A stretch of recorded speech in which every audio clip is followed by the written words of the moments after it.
প্রথমবারের মতো রাজ্যে ক্ষমতায় আসে বিজেপি এবং 2018 সালে বিজেপির ত্রিপুরা জয়ের অন্যতম কাণ্ডারি হিসেবে তাকে ধরা হয়ে থাকে। তিনি অনর্গলভাবে বাংলা বলতে পারেন। একেবারে মাঠে নেমে 2018 সালে বিজেপির যে দায়িত্ব ওনাকে দলের তরফ থেকে ত্রিপুরায় দেওয়া হয়েছিল সেটা তিনি কীরকমভাবে পালন করেছিলেন এবং পরিশ্রম করেছিলেন অক্লান্ত, সেটা দলীয় কার্যকর্তারা দেখেছেন এখানে এবং রাজ্যের মানুষও দেখেছেন।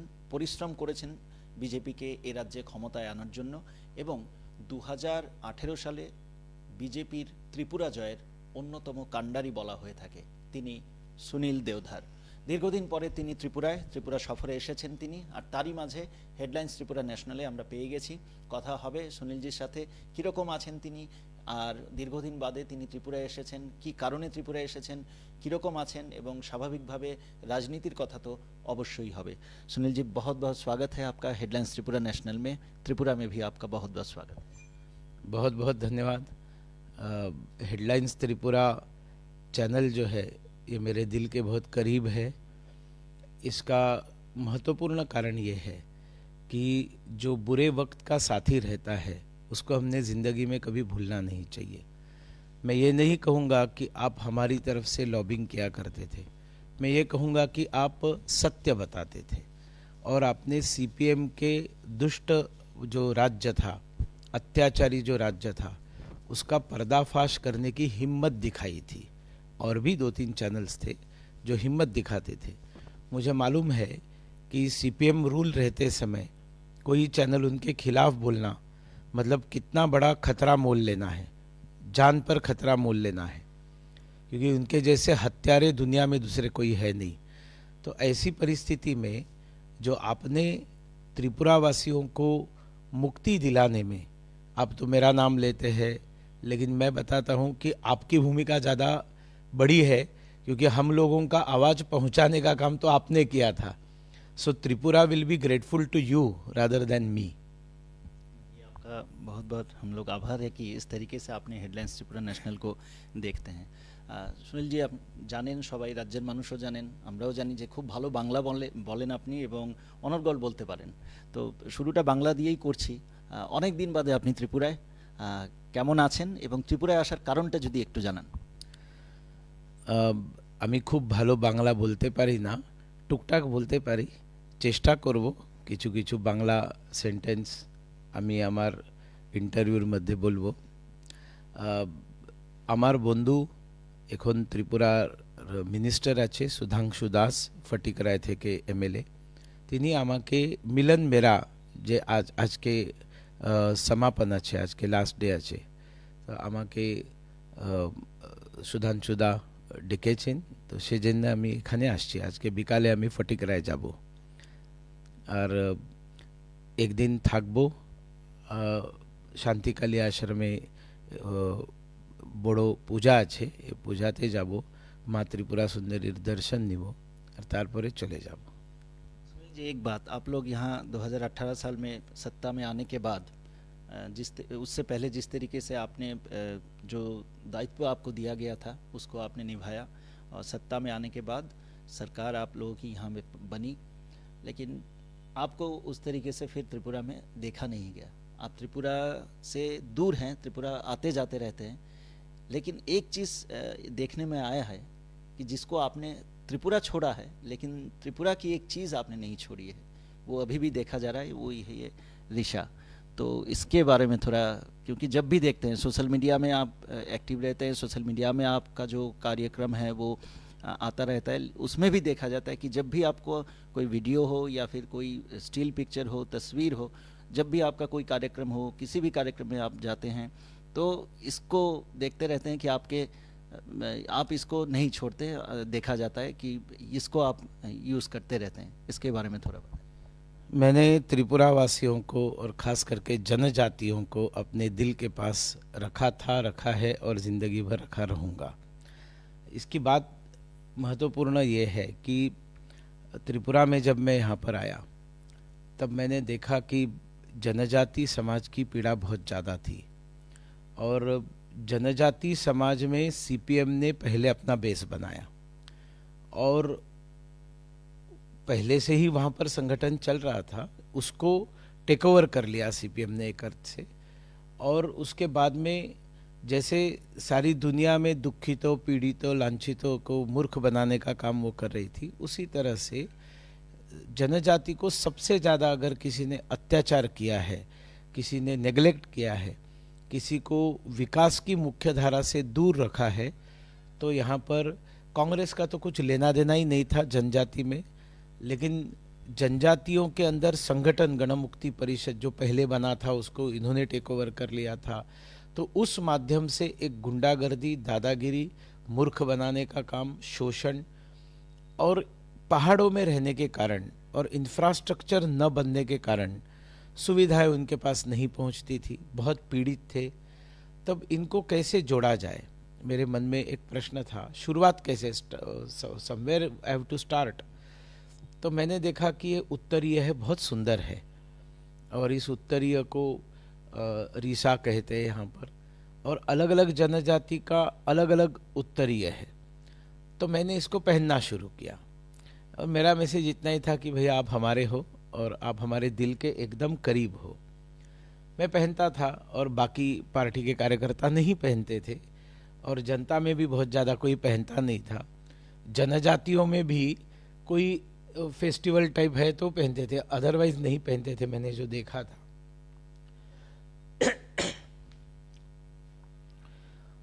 जनजातियों में भी बहुत ज़्यादा मैंने देखा नहीं था लोग पहनते थे, कोई समारंभ वगैरह है तो उसमें पहनते थे। मैंने पहनना शुरू किया तो स्वाभाविक है, फेसबुक पर फोटोज आते थे, लाइव आता था, मैं जनजाति क्षेत्र में जाता था, तो वो देखकर उनको अच्छा लगता था। एक दिन मैं एयरपोर्ट पर बैठा था और जा रहा था दिल्ली, तो एयरपोर्ट पे काम करने वाला एक ट्राइबल लड़का मेरे पास आया और उसने कहा कि सुनील जी, हम आपके साथ सेल्फी ले सकते हैं क्या? मैंने कहा बड़ी खुशी से लीजिए। तो सेल्फी लेने के बाद उसने कहा कि आप मुझे बहुत अच्छे लगते हैं। उसने कहा आप हमको बहुत अच्छे लगते हैं। मैंने कहा क्यों? उन्होंने कहा ये जो आप उत्तरीय पहनते हैं हमारा रीसा है, हमारे गर्व की निशानी है, इसलिए अच्छे लगते हैं। और ये जो है ये 22 साल तक हमारे मुख्यमंत्री ने एक दिन भी नहीं पहनी है। उस समय माणिक सरकार और सीपीएम के राज को 22 साल हो गए थे, 3 साल बाकी थे चुनाव में। तो उसने कहा कि 22 साल में मुख्यमंत्री ने इसको कभी भी पहना नहीं। तब मेरे समझ में आ गया कि मैंने जो सोचा है एकदम सही सोचा है। फिर मैं हमारे कार्यकर्ता जो है, जनजाति कार्यकर्ता भी और पार्टी के बंगाली कार्यकर्ता हो या अन्य चाय बागान हो, मणिपुरी हो, बहुत सारे लोग हैं ना, तो उन सबको मैंने मोटिवेट करना शुरू किया कि आपने इसको पहनना ही चाहिए।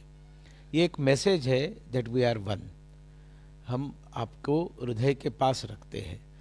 भाषा भी सीखनी चाहिए, और कुछ नहीं है तो खुलुम खा ताकुक तेई भुकुक आप संबोधन करते हैं तो उसमें ये भी बोल सकते हैं ना, तो थोड़ा थोड़ा बोलने से भी दिल को खुशी होती है। और फिर धीरे धीरे बहुत बड़े पैमाने पर कार्यकर्ताओं ने विप्लव दा ने पहनना शुरू किया, और विप्लव दा का पहला ही कार्यक्रम आप देखिए जो उसमें रामलाल जी आए थे, डॉक्टर जितेंद्र सिंह जी आए थे।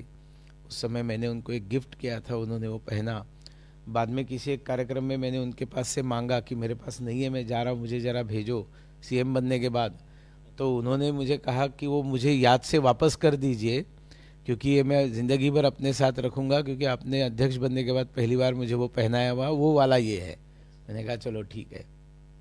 अभी जब मैं देखता हूँ तो त्रिपुरा में इसका बहुत बड़ा टर्नओवर है, जिसका कभी 1-2 लाख का टर्नओवर नहीं रहा होगा स्टेट में, आज उसका करोड़ों में टर्नओवर है।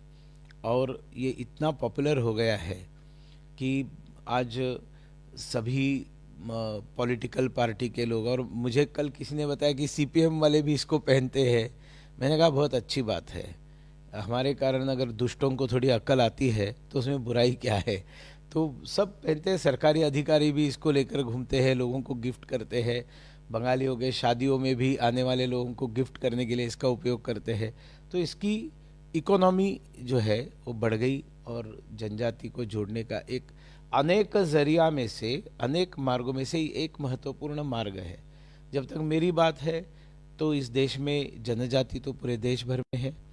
नॉर्थ ईस्ट के सारे जनजाति जो है ये इस प्रकार का अलग अलग डिज़ाइन का रीसा पहनते हैं। रीसा तो देवबर्मा में रीसा कहते हैं इसको।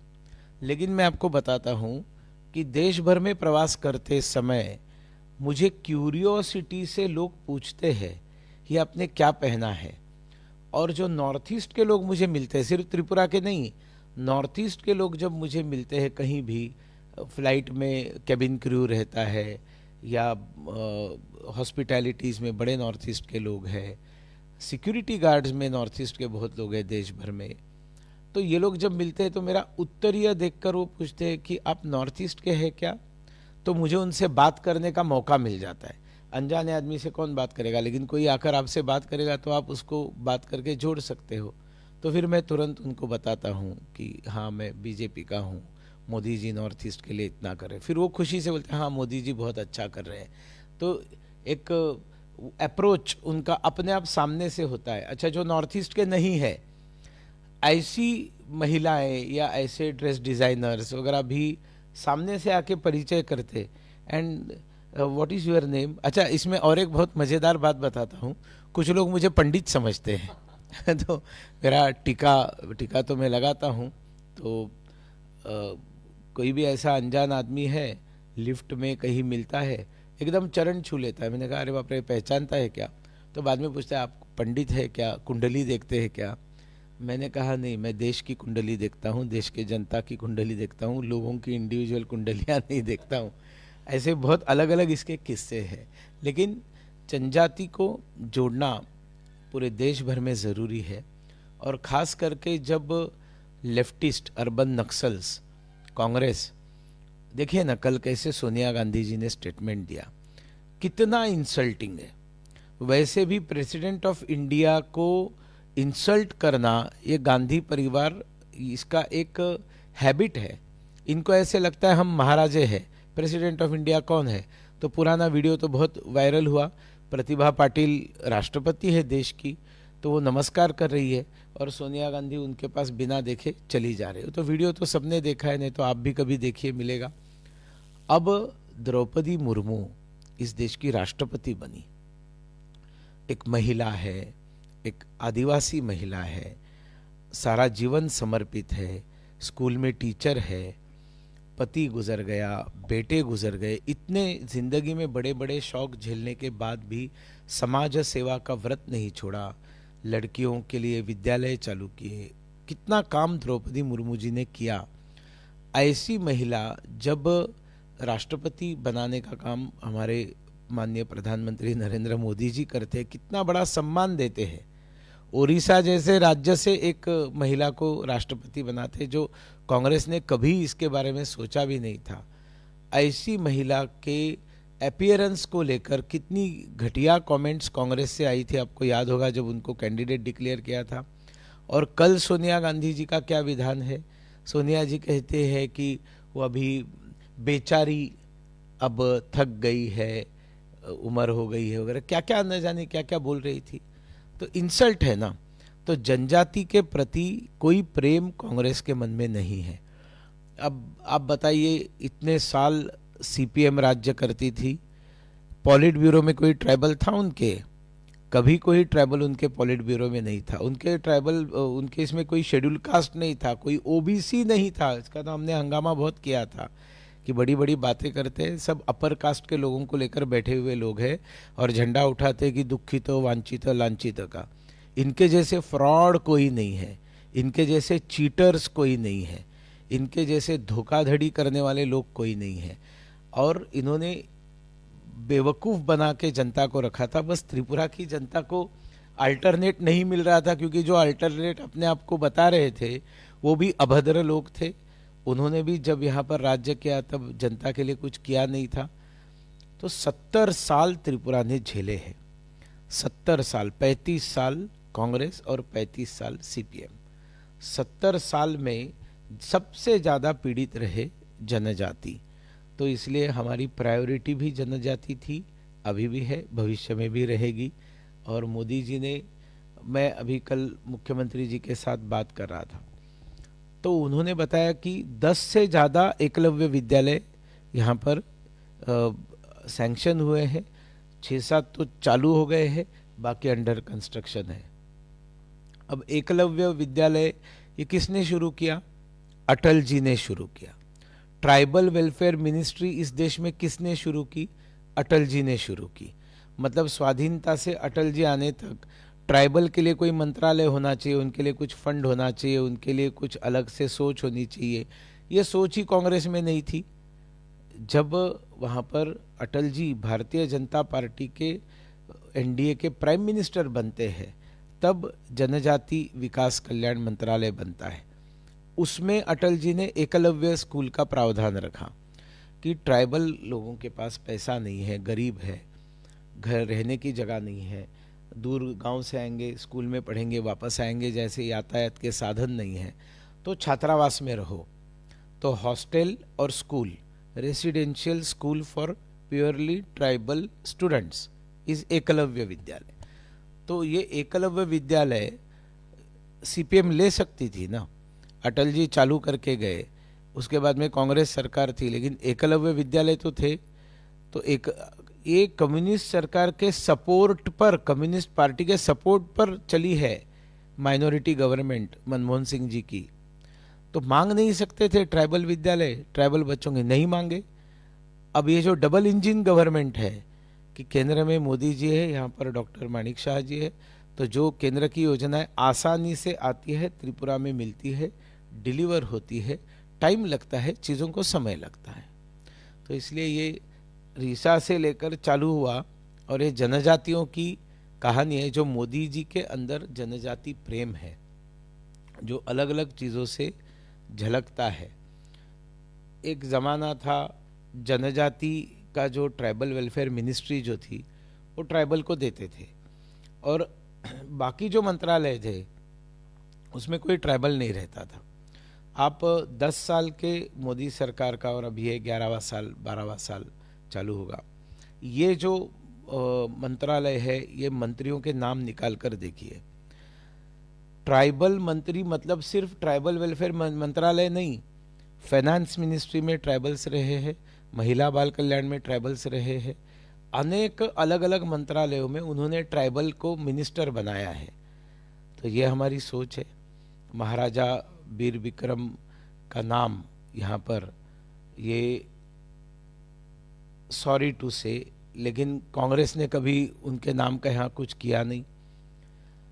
माणिक सरकार जी को जब हमने कहा था कि इस एयरपोर्ट को नाम दीजिए, तो नहीं, वो तो राजा थे, वो तो शोषण करने वाले थे।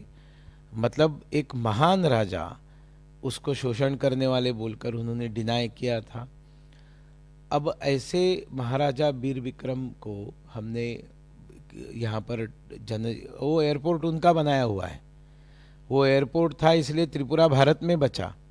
वो एयरपोर्ट नहीं रहता था तो रजाकार तो घुस गए थे, मुसलमान जबरदस्ती घुसकर त्रिपुरा का कब्जा करने वाले थे। तो महारानी थी कांचन प्रभा देवी, उन्होंने सरदार वल्लभ भाई पटेल जी से बात की और वल्लभ भाई पटेल जी ने सेना भेजी। तो नॉर्थ ईस्ट में उस समय कहाँ कम्युनिकेशन था, तो वहाँ से सेना आने के लिए रास्ता हवाई रास्ता था, और यहाँ पर एयर स्ट्रिप 3 अगरतला में, इसलिए वो आकर लैंड हो सके और रजाकारों को खदेड़ कर जो है यहाँ पर त्रिपुरा बचा, भारत में रहा। तो इसका कारण महाराजा वीर विक्रम ने यहाँ पर एयरपोर्ट बनाया हुआ था। तो ऐसे जिनके बनाया हुआ एयरपोर्ट है उसका नाम देने के लिए ये छोटे मन के लोग, ये छोटे मन का सरकार, ये छोटे मनों की सरकार जो थी, इन्होंने मना किया था। They are totally anti tribal, और इसलिए हमने उनका नाम दिया। हम उनका जो जन्म जयंती है हर बूथ पर मनाने का काम भारतीय जनता पार्टी करती है। पूछो कांग्रेस करती है क्या? पूछो सीपीएम करती है क्या?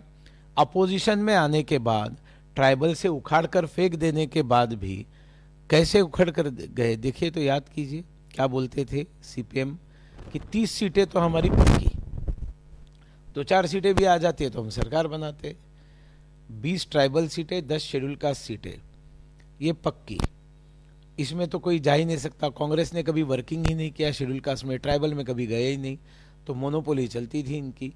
तो इनको लगता था कि ये 30 सीटें में तो हमको कोई हलाएगा नहीं, 60 में से 30 तो हाफ वे मार्क तो हो गया। और मुझे बार बार बताते थे मुझे, विप्लव दा को। तो हमने बताया कि आपको हम 1 से गिनती सिखाएंगे, will teach you counting from 1। और उनके गढ़ के अंदर से उनको उखाड़कर फेंक दिया। आपको याद होगा 20 में से 17 ये अलायंस जीता था और 10 में से 9 अलायंस जीता था। इतना ही नहीं, शेड्यूल कास्ट के प्रति हमारा प्रेम क्या है, तो मुझे याद है कि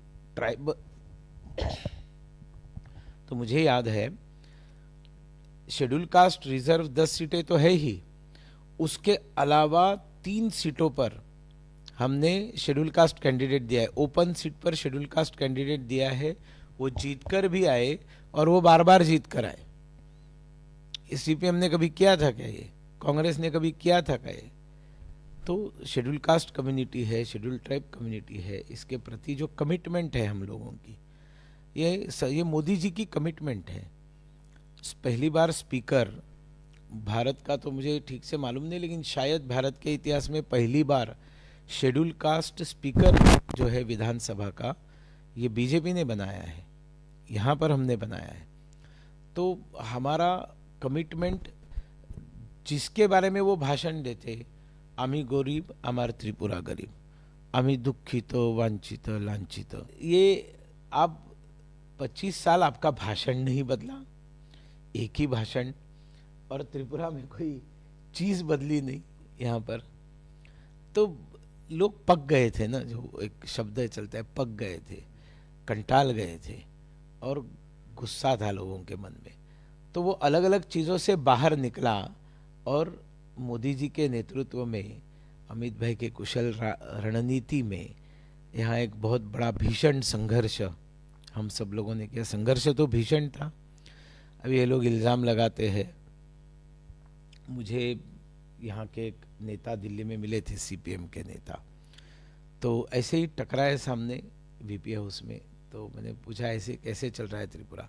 बोले एयरपोर्ट से गाड़ी लेकर आप निकलो सीपीएम का फ्लैग लगाकर और अब मातावाड़ी तक जाओ या आप विशालगढ़ तक जाओ तो आपकी गाड़ी नहीं रहेगी। क्यों झूठ बताते हैं आप? आपको स्मृति भ्रंश हो गया है, वो पुरानी बातें याद रहती है और नई बातें भूल जाती है। ऐसा एक साइकोलॉजी में एक मनोविकार है, वो आपको हुआ है। आपको पुरानी बातें याद आ रही है कि सीपीएम छोड़कर कोई झंडा दिखाई दिया तो उसके ऊपर हमले होते थे। आप यहाँ पर अभी रैली निकाली, किसने हमला किया? हम जैसे टॉलरेंट दूसरे कोई नहीं है और आप जैसे इनटॉलरेंट दुनिया में कोई नहीं है, और इसलिए ये इनका ढकोसला कभी यहाँ वापस चलने वाला नहीं है। अभी आप लोगों की सरकार है, दूसरी बार लगातार 18 के बाद 23 में भी आप लोगों की सरकार बनी त्रिपुरा में। आप खबर रखते हैं, तो कैसा चल रहा है डबल इंजन का सरकार? किस तरीके से काम हो रहा है? डेवलपमेंट, आप लोग दावा कर रहे हैं कि त्रिपुरा में डेवलपमेंट हो रहा है, काम हो रहा है, डबल इंजन का जो बेनिफिट है वो मिल रहा है, तो किस तरीके से आप एनालाइज करेंगे? आप चैनल चलाते हो, आपके पास पुराने बहुत विजुअल्स होंगे, निकालो ना थोड़े। त्रिपुरा के 2018 के पहले के विजुअल्स निकालो, सड़कों के विजुअल्स निकालो, रेलवे के विजुअल्स निकालो, इंफ्रास्ट्रक्चर के विजुअल्स निकालो, और अभी के विजुअल्स उसके सामने सामने दिखा दो और बताओ डेवलपमेंट, मतलब इंफ्रास्ट्रक्चर डेवलपमेंट हुआ है या नहीं हुआ है। अमेरिका के अध्यक्ष केनेडी का एक स्टेटमेंट है, उस स्टेटमेंट ऐसा है कि America's roads are good because America is rich is wrong. America's is rich because America's roads are good. America अमीर है इसलिए वहाँ की सड़कें अच्छी नहीं है, वहाँ की सड़कें अच्छी है इसलिए अमेरिका अच्छी है, इसलिए अमीर है। इंफ्रास्ट्रक्चर और लॉ एंड ऑर्डर, ये सबसे पहली प्रायोरिटी रहती है। आज जो मैं चिल्ला कर हम लोग बताते थे कि क्राइम अगेंस्ट विमेन, ये भारत में त्रिपुरा टॉप था, 1-2 नंबर में कंपटीशन चलती थी। वेस्ट बंगाल, त्रिपुरा, ये कंपटीशन चलती थी, आप ज़्यादा अत्याचार करते हो महिला के ऊपर या हम ज़्यादा अत्याचार करते हैं। भारतीय जनता पार्टी सरकार आने के बाद 50% रेट ड्रॉप हो गया है। आप सारे आंकड़े निकाल कर देखिए, 50%, कितना बड़ा अचीवमेंट है क्राइम अगेंस्ट वुमेन। आप एक से एक घटना याद करके देखिए, कितनी भयंकर घटनाएं महिलाओं के साथ होने वाले अत्याचार की थी। जनरल क्राइम, ये कितना रेट हाई था। पार्टी ऑफिस से मैसेज गए बगैर पुलिस डिसीजन नहीं ले सकती थी, सब खत्म हो गया है। इससे पार्टी के लोग परेशान हैं, मुझे मालूम है, क्योंकि उनको आदत, बहुत सारे वहाँ से भी आए ना यहाँ पर, तो उनको आदत ये थी कि चला हमारे पास आएंगे बाद में ही पुलिस स्टेशन जाएंगे, लेकिन बीजेपी में तो ऐसा होता नहीं है, तो वहाँ कानून का राज रहता है। तो 100% दुनिया में कभी आपको कोई चीज़ मिलती नहीं है। आपको पहले 25 साल के साथ ये 6-7 साल की तुलना करनी पड़ेगी। और इसलिए त्रिपुरा वाले जब भी मुझे मिलते हैं तो पहचान जाते हैं, नहीं पहचानते तो मैं थोड़ा, आजकल लोग बताते कि मेरा वजन बीजन कम हो गया है। अब 2-3 दिन त्रिपुरा में हूँ तो इलिसा विलिसा खिलाकर मेरा वजन बढ़ाकर ही भेजने वाले त्रिपुरा वाले। गुड़ का रसगुल्ला, खेजूरेर गुड़ेर रसगुल्ला, तो ये जो देखकर पहचानते हैं। उत्तरीय देखकर सुनील देवधर है, तो जाकर मिलते हैं तो मैं उनको पूछता हूँ त्रिपुरा कैसा है, बहुत अच्छा है। मतलब वो कभी ऐसा नहीं बहुत बर्बादी हो रही है वगैरह, ऐसा कुछ नहीं, बहुत अच्छा है। मेरा अगला प्रश्न रहता है कि सीपीएम गवर्नमेंट और बीजेपी गवर्नमेंट आपको क्या फ़र्क लगता है, तो बोलते हैं कि उसके तो 1000 गुना बेहतर है। तो डबल इंजन गवर्नमेंट के फल लोग चख रहे हैं, फल मीठे हैं। हाँ, अब जिनकी आदतें ही खराब है, जिनको पहले से ही भ्रष्टाचार करने की आदत है और पहले से ही चोरी चकारी करने की आदत है, वो सब एक दिन में तो ख़त्म नहीं होते हैं ना, उनके ऊपर नकेल कसने के लिए समय लगता है। लेकिन मुझे ऐसे लगता है इनके ऊपर भी सॉल्यूशन मिल जाएगा त्रिपुरा में। सुनील जी, एक बात, जब आप लोग सत्ता में नहीं थे, जब आप लोग ऑपोजिशन में थे 2018 चुनाव से पहले, उस समय आपने नौकरी को लेके एक बात किया था, और जब आप लोग सरकार में आए, अभी आप लोगों की सरकार चल रही है, लगातार आप लोग त्रिपुरा में दूसरी बार सरकार बना चुके हैं, सरकार है आप लोगों की, अब भी वो बात घूम फिर के आती है जब भी चुनाव हो या फिर नौकरी की बात हो। ये जो मिस कॉल वाला बात है, इसको लेके आपका क्या कहना है? क्या स्पष्टीकरण देने की कोई बात है, या फिर आपका क्या क्या कहेंगे इसके बाद? मेरा एंटरटेनमेंट होता है, मैं देखता हूँ, कमेंट्स आते हैं फेसबुक के ऊपर और ट्विटर के ऊपर, इंस्टा के ऊपर, मैं हंसता हूँ, क्योंकि झूठ बोलना इनकी खून खून में बसा हुआ है। कण कण में, इनके रक्त के कण कण में झूठ बोलना, लोगों को मिसगाइड करना, मिसलीड करना भरा हुआ है। मुझे ठीक से याद है, मैंने कहा था कि आप इस नंबर पर मिस कॉल देंगे, भारतीय जनता पार्टी की सरकार आएगी और आपको रोजगार मिलेगा। There is huge difference between नौकरी एंड रोजगार। आपको सोर्स ऑफ इनकम मिलेगा। और ये मेरी बात नहीं है, प्रधानमंत्री नरेंद्र मोदी जी युवाओं को हमेशा बताते हैं कि नौकरी की चिंता मत करो, नौकरी करने वाले मत बनो, नौकरी देने वाले बनो। मैं आपको लोन देने के लिए तैयार हूं, आप लोन लो, खुद का बिजनेस चालू करो, आप 4 लोगों को एम्प्लॉय कर सकोगे। बार बार नौकरी चाहिए, सरकारी जॉब के ऊपर कितने लोग जिएंगे? बढ़ती आबादी में लोगों को खुद एक एंटरप्रेन्योर बनना चाहिए, खुद का बिजनेस चालू करना चाहिए, और लोगों को 100-100, 200-200 लोगों को नौकरी में लगाना चाहिए। अब त्रिपुरा के युवा जानते हैं, उन्होंने याद करना चाहिए कि what was the situation before 2014 then 2018। जैसे मोदी जी ने मुद्रा बैंक का लोन देना चालू किया, त्रिपुरा के लाखों लोगों ने मुद्रा बैंक का लोन दिया है और वो चुकाया भी है। मोदी जी ने विश्वास दिखाया था कि बैंक वालों ने कहा मोदी जी को कि आप बिना सिक्योरिटी के लोन देने की बात करते, युवा पैसे लेकर भाग जाएंगे, बैंक डूब जाएगी। तो मोदी जी ने कहा कि युवा भागेंगे नहीं, आपका लोन चुकाएंगे, आप लोन देकर तो देखो। बोला लेकिन नहीं दिया तो कौन जिम्मेवारी लेगा? तो उन्होंने कहा मैं जिम्मेवारी लेता हूँ। प्रधानमंत्री ने खुद इस देश के युवाओं की जिम्मेवारी ली उनके ऊपर भरोसा जताया, विश्वास दिखाया, लोन दिए। त्रिपुरा में लाखों लोगों ने लोन लिए हैं। अब जिनको लोन लिया है, मुद्रा बैंक का लोन जिनको मिला है, स्टार्टअप इंडिया है, स्टैंड अप इंडिया है, ये लोन जो मिले हैं, ये लोन से उन्होंने क्या किया है? घर में रख दिए और घर में रख कर चुका दिए। ऐसा होता है क्या? उन्होंने बिजनेस चालू किए। बिजनेस चालू किए तो क्या रोबोट लगाए थे क्या काम करने के लिए? इंसानों को ही जॉब मिला ना। तो त्रिपुरा में लाखों लोगों को जॉब भी मिले हैं, रोजगार भी मिले हैं। आप देखिए, अच्छा त्रिपुरा सरकार ने तो आंकड़ा भी डिक्लेयर किया है, तो इसलिए वो सब फालतू चीज़ों में मतलब नहीं है।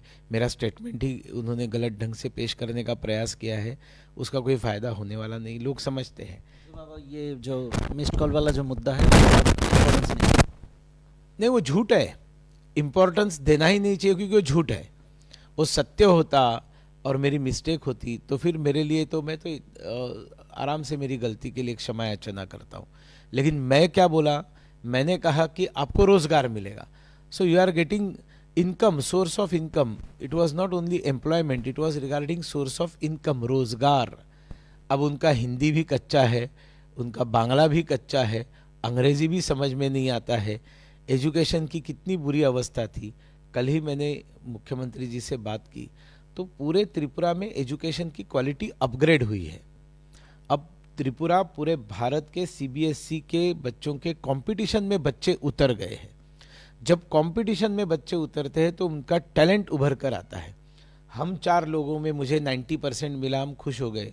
लेकिन भारत के कंपटीशन में आ गया और पता चला अरे भैया और बहुत सारे हैं, तो और ज़्यादा पढ़ाई करना और आगे बढ़ने की इच्छा निर्माण होती है। और कंपटीशन में उतरने के कारण त्रिपुरा के बच्चों का टैलेंट अभी उभर कर आगे आना शुरू हो गया है हमारी सरकार आने के बाद। ये तो चाहते ही थे फेल होकर रहे, क्योंकि पढ़ाई करेगा तो सोचना शुरू करेगा, सोचना शुरू करेगा तो सबसे पहले कम्युनिस्ट आइडियोलॉजी के चिथड़े उड़ाएगा। मैंने एक कहानी सुनी थी बचपन में। एक कम्युनिस्ट टीचर थी और अपने बच्चों को कम्युनिस्ट कम्युनिस्ट कम्युनिज्म कम्युनिज्म सब बार बार सिखा। छोटे बच्चों को कुछ समझ में नहीं आता था। तो उसमें से एक स्टूडेंट ने टीचर को बताया, टीचर टीचर मेरी जो डॉगी है ना, उसके कुछ बच्चे हो गए, सारे के सारे कम्युनिस्ट है। तो टीचर बहुत खुश हो गए, बोले अरे मेरा इतना टीचिंग इनके अंदर अंदर रग रग में चला गया है कि इतनी छोटी बच्ची भी बोलती है कि उनके डॉगी के बच्चे हुए तो सब कम्युनिस्ट है। 15 दिन बाद वो आई और बोली टीचर गड़बड़ हो गई। तो बोले क्या हो गया? वो सब डॉगी के बच्चे थे ना, वो सब नेशनलिस्ट बन गए। बोले क्या हो गया? नहीं, उनकी आंखें खुल गई।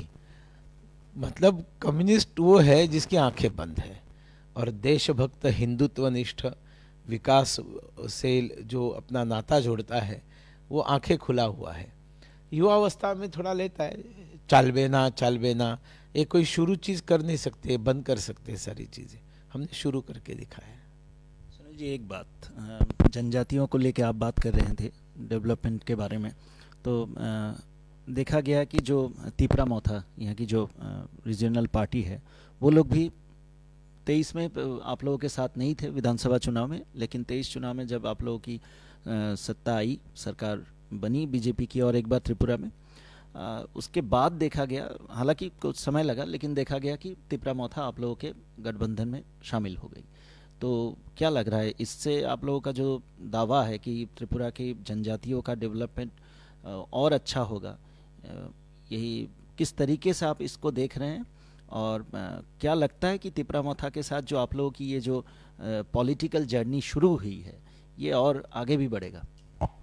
देखिए, वो एक अलग राजनीतिक दल है और उन्होंने अपना अलग अस्तित्व रखा है, बचा के रखा है।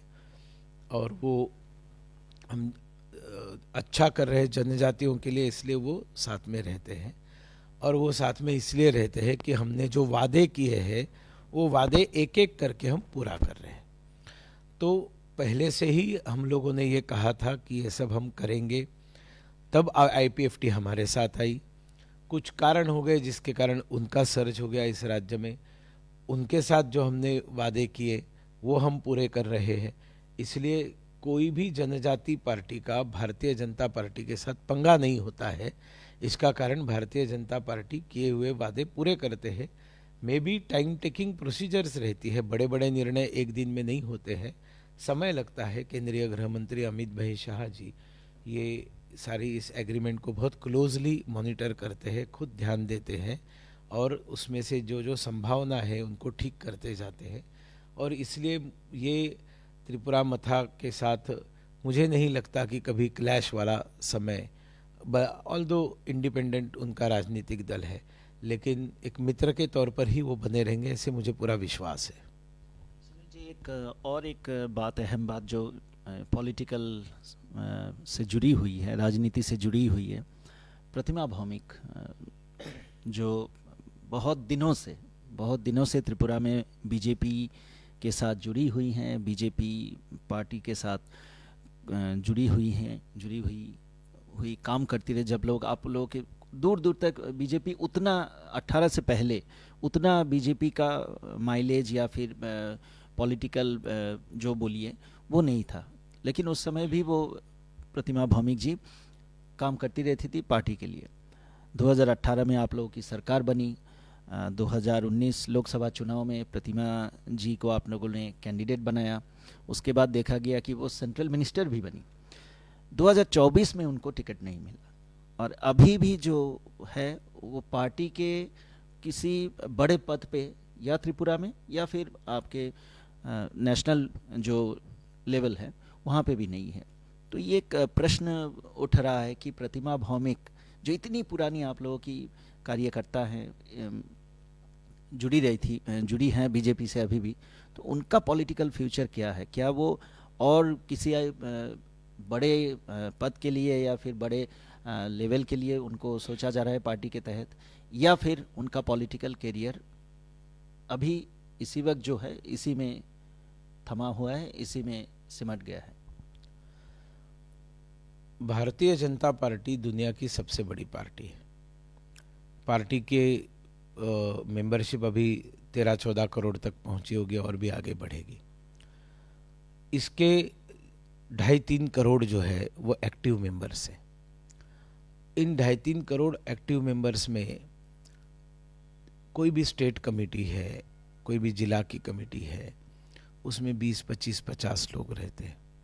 राष्ट्रीय पदाधिकारी 40 जो ऑफिस बेरर जिनके पास कोई पद है और जो प्रभारी उसमें ऐड करते हैं तो 125 तक चली जाती। अब 2.5 करोड़ में 125 लोग, इसका मतलब वो 125 माइनस करेंगे तो बाकी लोगों के पास सबको पद तो सब तो राष्ट्रीय नहीं बन सकते हैं ना। लोकसभा की सीटें 543 है और मान लो 5000 लोगों को सांसद बनना है, तो बनेंगे तो 543 ना, हम कहाँ से ढूंढ कर लाएंगे और देंगे? मौके तो लोगों को देने चाहिए, अलग अलग लोगों को मौके देने चाहिए। भारतीय जनता पार्टी में एक बहुत ट्रांसपेरेंट साफ प्रक्रिया है जिससे ये सब चीज़ें होती रहती है। इसमें स्टेट कमेटी रहती है, स्टेट कमेटी अपना नाम देते हैं, पार्लियामेंट्री बोर्ड उसके ऊपर मोहर लगाती है और नाम डिक्लेयर होते हैं। चाहे नेशनल ऑफिस बेरर्स हो, चाहे अपॉइंटमेंट्स हो या पॉलिटिकल अपॉइंटमेंट्स हो या फिर टिकट हो, लोकसभा हो या इवन विधानसभा का टिकट का फैसला भी यहाँ नहीं होता है, वो फाइनली दिल्ली में होता है। ये राष्ट्रीय दल है। प्रतिमा भौमिक ये हमारी एक बहुत ही डैशिंग और संघर्षशील, लोकाभिमुख, लोकप्रिय एक नेता है। इन्होंने 90 के दशक से अपनी राजनीति चालू की, मतलब इनकी राजनीति को अभी 30 साल हो रहे हैं। युवा मोर्चा से उन्होंने राजनीति चालू की और ऐसे संघर्षशील एक महिला ने, एक महिला होने के बावजूद कम्युनिस्ट पार्टी के साथ टक्कर ली थी, जो हमने अपने आंखों से देखा था। उसके बाद में उनको सांसद भी बनाया गया था, केंद्रीय मंत्री भी बनाया गया था। अब एक बार ये नहीं हुआ तो इसके ऊपर इतने प्रश्न चिन्ह उठाने के क्या कारण है? आपके सामने मैं बैठा हूं, मेरे पास कौन सा पद है पार्टी का? मेरे पास कोई पद नहीं है। तो त्रिपुरा में प्रभारी रहा, आंध्र प्रदेश में प्रभारी रहा, दोनों जगह सरकारें बनी। महाराष्ट्र में चुनाव का काम दिया था, वहां पर भी सरकार बनी। लेकिन मेरे पास कोई पद नहीं है। आपको मैं इतना समय देख रहा हूँ, मेरे अंदर कहीं निराशा है, दुख है, ये क्या हो रहा है, ऐसा कुछ नहीं है। भारतीय जनता पार्टी बहुत बड़ी पार्टी है और दूसरे लोगों को मौका देने में आनंद मिलना चाहिए कि मैंने तो कर लिया, चल तू कर ले। अब ये भावना रहनी चाहिए और ये भावना रहती है। प्रतिमा भौमिक जी खाली नहीं रहेंगी, नई टीम बनेगी, बहुत सारी चीज़ें भविष्य में आएगी। आप देखेंगे कि वो भी पार्टी में सम्मानजनक स्थान पर है। एक छोटा पीरियड रहता है, सभी के जीवन में आता है कि उतार चढ़ाव में कुछ समय बाजू में रहते हैं, लेकिन कभी पार्टी नहीं छोड़ते हैं, पार्टी का काम नहीं छोड़ते हैं। पार्टी का काम हम लोगों के लिए मिशन है। हम लोग हमेशा नेशन फर्स्ट कहते हैं, पार्टी नेक्स्ट कहते हैं और सेल्फ लास्ट कहते हैं। तो इस पर विश्वास रखने वाली, सेल्फ लास्ट पर विश्वास रखने वाली प्रतिमा भौमिक कहीं भी असंतुष्ट नहीं है। हाँ, ये कुछ इमोशन में आकर जो नए नए लोग आए हैं वो कार्यकर्ता चिल्ला सकते हैं, कार्यकर्ताओं का या किसी जनता में से किसी ने फेसबुक पर डाला वगैरह, तो उसको न तो पार्टी का डिसीजन समझना चाहिए, न तो प्रतिमा भौमिक जी ने उसको करवाया ऐसे सोचना चाहिए। सब गलत बातें, हम लोग ऐसा करते नहीं है, ये छिछोरापन है, ये कांग्रेस की स्टाइल है और इसलिए ये सब चीज़ों पर मेरा विश्वास नहीं है। प्रतिमा भौमिक हमारी नेता थी, है और रहेगी, और वो आप देखेंगे कि वो सम्माननीय जगह पर रहेगी। और त्रिपुरा की जनता के मन के अंदर जो उनका सम्मानजनक स्थान है उसको तो कोई हटा ही नहीं सकता है ना। समय जी, जहाँ तक हम लोग जानते हैं कि आपका एक कोड नेम है और वो है वोट मैनेजर। जहाँ भी आपको दायित्व दिया जाता है वहीं से आप एकदम सक्सेस लेके आते हैं। त्रिपुरा उसका उदाहरण है, आंध्र प्रदेश आपने बताया। और कैसे करते हैं आप ये, क्या इसका केमिस्ट्री क्या है, ये किस तरीके से आप ये सफलता को एकदम तरीके से ले आते हैं, जो किस तरीके से कर पाते हैं? सबसे पहली बात है, सफलता तो मोदी जी लाते हैं। मोदी जी का चेहरा रहता है, मोदी जी का कर्तृत्व है, मोदी जी का व्यक्तित्व है, मोदी जी का नेतृत्व है और मोदी जी जो बोलते हैं वो जीते हैं। और मोदी जी को इस सरकार से कुछ नहीं चाहिए। जब भी किसी को कुर्सी से कुछ चाहिए की भावना निर्माण होती है, उसका पॉलिटिकल ग्राफ डिक्लाइन हो जाता है। मोदी जी को कुछ नहीं चाहिए उससे, सिर्फ देश के लिए जीना है। उन्होंने कहा है, मेरे शरीर का कण कण और जीवन का क्षण क्षण ये सिर्फ समाज के लिए समर्पित है। ऐसा नेतृत्व जब मिलता है और ऐसा नेतृत्व परिणामों की परवाह किए बगैर निर्णय लेकर देश के भले के लिए काम करता है। मतलब एक बात बताऊं, स्वाधीनता से मोदी प्रधानमंत्री बनने तक 75 एयरपोर्ट बने थे और मोदी प्रधानमंत्री बनने के बाद 10 साल में और नए 75 एयरपोर्ट बने। अभी तो वो 85 तक पहुंच गए। ये एयरपोर्ट का जो उदाहरण है, ये सभी चीज़ों में है। स्वाधीनता से मोदी जी प्रधानमंत्री बनने तक किसी भी डिपार्टमेंट में जितने काम हुए थे उतने काम, मतलब 60 साल में 65-64 साल में हुए जो काम है वो काम 10 साल में हुए। मतलब औरों के 60, मोदी के 10। इतना तेज रफ्तार से। फिर आप गरीबों के घर लीजिए, उसके आंकड़ों को मैच करके देखिए। किसान सम्मान निधि कितनी बड़ी बात है। आयुष्मान कार्ड, त्रिपुरा वाले कैसे भूलेंगे इस चीज को। याद करके देखिए, हम लोग ट्रेन में, मैंने मोदी दूत योजना बनाई, टी शर्ट पहनकर युवा मोर्चा के लोग जनता के साथ बातचीत करते थे, पर्चा भरवा लेते थे, पत्रक देते थे, क्योंकि गांव में तो हम ये कर ही नहीं सकते थे, गांव में तो मारते थे हमको। तो मैंने देखा कि सार्वजनिक स्थान बेस्ट है, ट्रेन में 4 घंटे मिलते हैं, तो वहाँ कोई सीपीएम नहीं है, कोई कुछ नहीं है और किसी को किसी का डर नहीं है। बाजू में बैठा हुआ कौन से गांव का, कौन से पार्टी का है मालूम नहीं, उसको ये मालूम नहीं, इसके वो मालूम नहीं। वो सब खुलकर बोलते थे, जो गांव में बोलने की हिम्मत नहीं थी। तो ट्रेन को पकड़ के ट्रेन में लाखों लोगों से संपर्क किया है। उनसे जब जानकारी ली तब पता चला 80% लोग जो यहाँ से बाहर जाते हैं, पेशेंट्स जाते हैं, इलाज के लिए जाते हैं। स्वास्थ्य की व्यवस्था कोलैप्स थी राज्य में।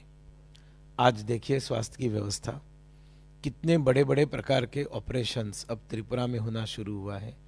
डेंटल का कितना सुंदर यहाँ पर हॉस्पिटल बनाया है।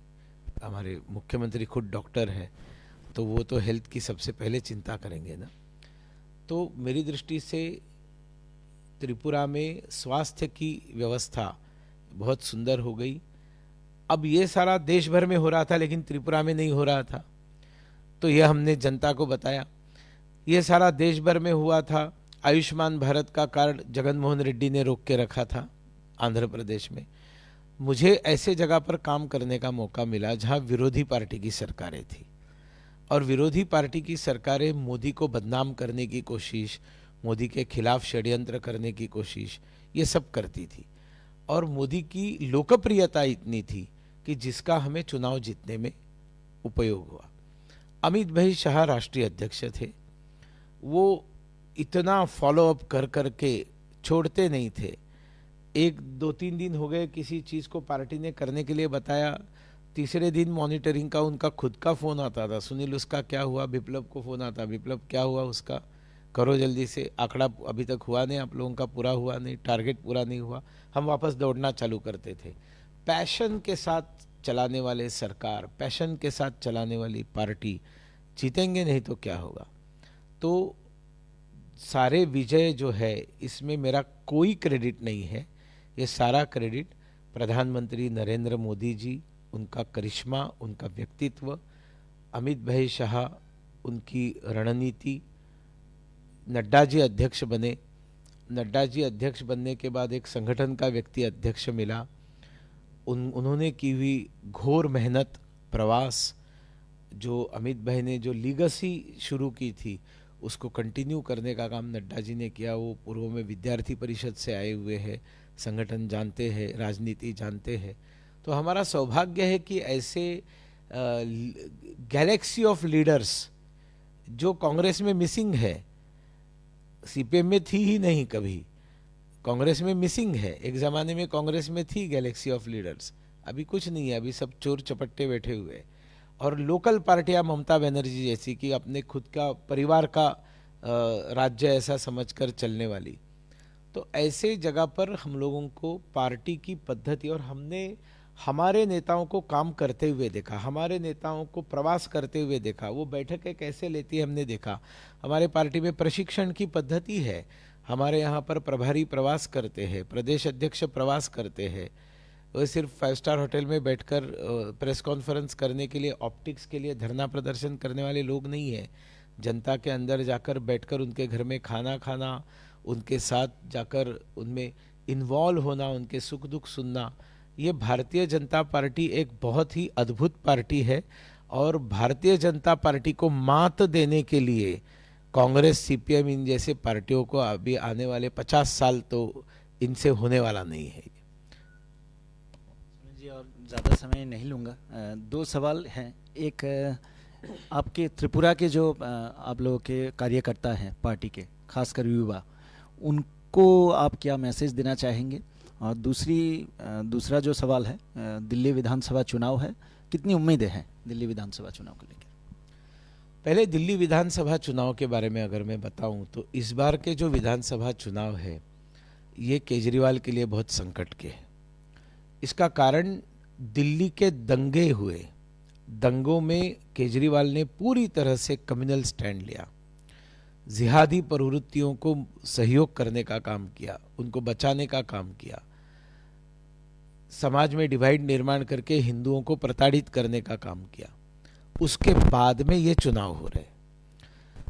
कोविड के समय इतना मिसमैनेजमेंट दिल्ली में हुआ, झूठ बोलने का काम किया कोविड के समय, और कोविड में लोगों को झूठ बताकर जाओ जाओ निकल जाओ निकल जाओ, ये उनके मंत्रियों ने किया है, विधायकों ने किया है। दिल्ली को छोड़ने के लिए लोगों को बताया है, जो वोटर्स थे, पूर्वांचल के वोटर्स थे। अब ये सारा होने के बाद, मिसमैनेजमेंट होने के बाद, ये पहला चुनाव है। दिल्ली दंगों के बाद में पहला चुनाव है, कोविड मिसमैनेजमेंट के बाद केजरीवाल के लिए पहला चुनाव है। हो न हो पहले 2 चुनाव में उनके ऊपर भ्रष्टाचार के आरोप लगे जरूर थे, लेकिन उसको लॉजिकल एंड तक लेकर जाने की प्रोसेस नहीं हुई थी। इस बार का चुनाव जो केजरीवाल सामना कर रहा है, खुद जेल कर आकर जाकर बेल पर बाहर आया हुआ, भले वो बताए कि मैं तो साफ हूँ, मैं कुछ नहीं, देखो कोर्ट ने मुझे छोड़ दिया, तो न्यायिक प्रक्रिया पर इनका भरोसा तो है नहीं। ये बेल के ऊपर बाहर आए हुए हैं, सिसोदिया बेल के ऊपर बाहर आए हुए हैं। अब ये भ्रष्टाचार के आरोप, इतने भयंकर भ्रष्टाचार के आरोप लगी हुई आम आदमी पार्टी की आपदा सरकार है। आपकी सरकार नहीं, ये आपदा है, ये विपदा है, ये आपदा है। और ऐसी सरकार अभी चुनाव में आगे जा रही है। तीसरा उनका प्रॉब्लम मैंने एक बताया कोविड के बाद, दूसरा दंगों के बाद, तीसरा भ्रष्टाचार के आरोप, जेल में जाकर बेल में बाहर आने के बाद, चौथी बात, इस बार चुनाव उनके लिए भारी इसलिए है क्योंकि एमसीडी, इतने बार क्या होता था, एमसीडी बीजेपी के पास रहती थी और एमसीडी को राज्य सरकार पैसा नहीं देती थी, तकलीफ देती थी, काम नहीं होते थे, उसके खिलाफ माहौल निर्माण करते थे और जीत जाते थे। तो एमसीडी हम जीतते थे, राज्य वो जीतते थे। अब पहली बार ऐसे हुआ है कि एमसीडी भी उनकी है और राज्य सरकार भी उनकी है। और जो भ्रष्टाचार नगर सेवक काउंसिलर्स ने फैलाया है आम आदमी पार्टी के, तो उसकी एंटी इनकम्बेंसी, इसके खुद के सरकार की एंटी इनकम्बेंसी, इसका बार बार झूठ, जमुना को शुद्ध करूंगा, जमुना में डुबकी लगाऊंगा, झूठ, जमुना और गंदी, और कितना भद्र कमेंट उनका हरियाणा सरकार के प्रति, ये सारे झूठ। शीश महल, मतलब मैं मुख्यमंत्री के आवास में नहीं जाऊंगा बोलने वाला व्यक्ति मुख्यमंत्री के आवास में गया ही नहीं तो करोड़ों रुपया खर्चा करके अय्याश जीवन बिताने की उसकी मंशा, टैक्स पेयर्स के पैसे को लेकर। कई माने में केजरीवाल के लिए बहुत संकट का चुनाव है। और उसके सामने अगर आप देखेंगे तो मोदी जी है, मोदी जी ने किए हुए वादे निभाते हुए देखा है। अब लोगों के मन में ये भावना आ गई है कि भैया तुम तो कर नहीं पा रहे हो और बार बार मोदी के ऊपर ही तुम लांछन लगाते हो, तो चलो मोदी जी के ही हाथ में देते हैं, एक बार डबल इंजन दिल्ली में लाकर देखते हैं। मुझे ऐसे ध्यान में आ गया कि दिल्ली वालों का ये मन बना हुआ है और इसलिए कंफर्टेबली भारतीय जनता पार्टी दिल्ली में सरकार बना रही है। ये जो आपने दिल्ली के बारे में पूछा उसके लिए। त्रिपुरा के जो युवा है उनसे मैं निवेदन करूंगा कि दुनिया में जहां जहां कम्युनिस्ट रहे वो खत्म क्यों हुए उसको एक बार पढ़े। गूगल पढ़ने का बहुत अभ्यास है, शौक है। तो failure of communist ideology, failure of communism, wherever they were in government, wherever they were in power, why, क्यों जनता का रोष निकला और लोगों ने कम्युनिस्टों को उठाकर फेंक दिया। जनता को दबाए रखने के लिए क्यों दुनिया में 10 करोड़ लोगों को, कम्युनिस्टों को हत्या करनी पड़ी, किस प्रकार के क्रूएल थे। और अपने दादाजी से, अपने पिताजी से शांति से बैठकर कम्युनिस्ट डेज और उस समय होने वाली हिंसा, कितने ब्रूटली, अकेले साउथ त्रिपुरा से 60-70 मर्डर्स, ब्रूटल मर्डर्स, जिसका कोई लॉजिकल एंड नहीं गया है। मुझे ऐसे लगता है कि ये सब चीज़ों को सोचना चाहिए ना। यहाँ पर तो मुख्यमंत्री आवास के टैंक के अंदर महिला का कंकाल मिलता है। कितना क्राइम इस राज्य में हो रहा था, जॉब्स नहीं थे, अपॉर्चुनिटी नहीं थी बिजनेस की। आप मुझे बताइए, इतने हाईवेज बने हैं, इलेक्ट्रिफिकेशन की हुई रेलवे यहाँ तक पहुँची है। 40 साल सिर्फ बोलते थे रेलवे आशबे, ब्रॉडगेज आशबे, ब्रॉडगेज आशबे, भजन गाते थे, कुछ नहीं होता था। मोदी ने तो एकदम सबरूम तब सब लाकर दिखाया है। अब ये सड़क बनाए, क्या बाहर के लोग आकर लेबर करते थे? ये रेलवे का काम किया है, क्या बाहर के लेबर ने आकर किया? सब त्रिपुरा के ही लोगों को तो काम मिला है ना। अब इतना टूरिस्ट इतना आना शुरू हुआ है, अब होटल्स फुल है, माँ त्रिपुरा सुंदरी का डंका पूरे देश भर में बज रहा है। इतने बड़े पैमाने पर लोग आकर दर्शन करने के लिए आते, टूरिस्ट आते हैं, तो 26 प्रकार के व्यवसाय बढ़ते हैं। तो युवाओं ने इस बात को सोचना चाहिए कि ठीक है, चीज़ों को होने में समय लगता है। तो साईं बाबा की वैसे तो मैं भक्ति सभी की करता हूँ, लेकिन साईं बाबा का, शिरडी के साईं बाबा का जो सबक है वो दो चीज़ें वो बताते हैं। एक है श्रद्धा और एक दूसरा सबूरी। श्रद्धा is faith, keep faith in Narendra Modi ji, keep faith in doctor Manik Saha ji, हमारे नेतृत्व पर विश्वास रखिए, श्रद्धा रखिए, और सबूरी, पेशेंस रखिए। 100 चीज़ें चाहिए थी जिंदगी में, 25 मिली है, 75 मिलना बाकी है, वो भी मिल जाएगी। सारी चीज़ें एक साथ नहीं होती है। और दूसरी बात यह है, 70 साल का अगर गड्ढा खोद के रखा हुआ है तो उस गड्ढे को भरते भरते भरते भरते ऊपर आने के लिए और अच्छा समतल मैदान सुंदर बनाने के लिए 70 ईयर्स का पिट है, ये बड़ा गड्ढा है।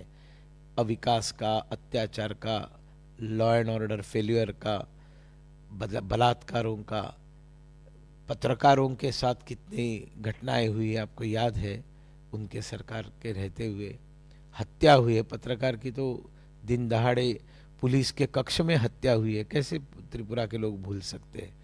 अपनी पत्नी का गला काटने वाला विधायक अपने घर के अंदर जेल में गया हुआ, कैसे त्रिपुरा के लोग भूल सकते हैं? त्रिपुरा में मिनिस्टर्स रहते हुए उनकी हत्या हुई है, एमएलए रहते हुए सीपीएम के एमएलए की हत्या हुई है, सीपीएम के मिनिस्टर्स की हत्या हुई है। कहाँ है ये 10 साल में? ऐसा कुछ नहीं है।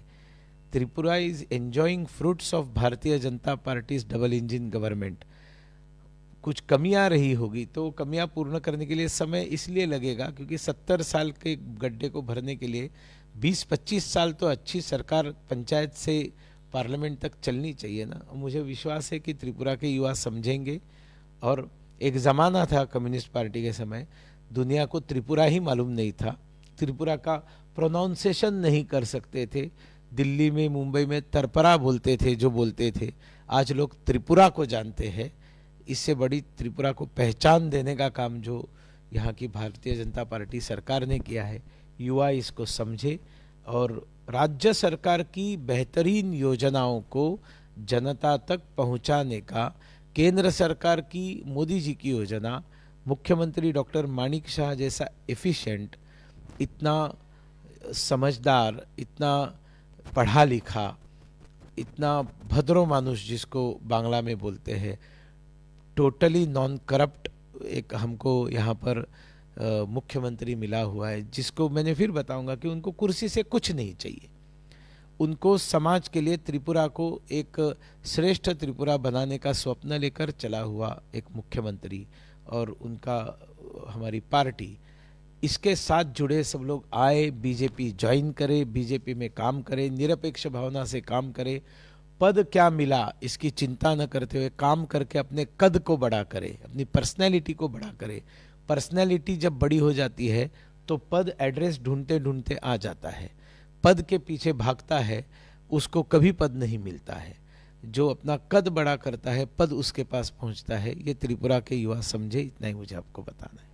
सुनील जी, बहुत बहुत शुक्रिया कि आपने हेडलाइंस त्रिपुरा नेशनल को आपका बहुमूल्य समय दिया और बातचीत किया। बहुत बहुत शुक्रिया और एक बार, और बहुत बहुत आभार आपका कि आपने हेडलाइंस त्रिपुरा नेशनल को समय दिया। आपको आलोक जी मैं सालों से देख रहा हूँ और धीरे धीरे आपके बाल भी पकने लगे हैं, लेकिन आप इतना अच्छा काउंटर करते हैं, इंटरव्यू लेते हैं, तो आपसे भी बात करने में बहुत आनंद आता है। हेडलाइंस त्रिपुरा के माध्यम से जो लोग मुझे देख रहे हैं उन सबको मैं बहुत बहुत शुभकामनाएं देता हूं। और अभी जल्द ही हमारा होली आएगी, बहुत सारे त्यौहार आएंगे। मैं दूर से आप लोगों को देखते रहता हूं और मैं बाहर कहीं भी रहूं, मेरा एक मन तो त्रिपुरा में रहता ही है। शुक्रिया और एक बार सुनील जी, এতক্ষণ আমরা কথা বলছিলাম বিজেপি নেতা সুনীল দেওধরের সাথে। খোলামেলা আলোচনা, সব বিষয়ে, বিভিন্ন বিষয়ে উনি আলোচনা করলেন। ক্যামেরায় ভাস্কর দাসের সাথে অলোক চৌধুরী, হেডলাইন্স ত্রিপুরা ন্যাশনাল, আগরতলা।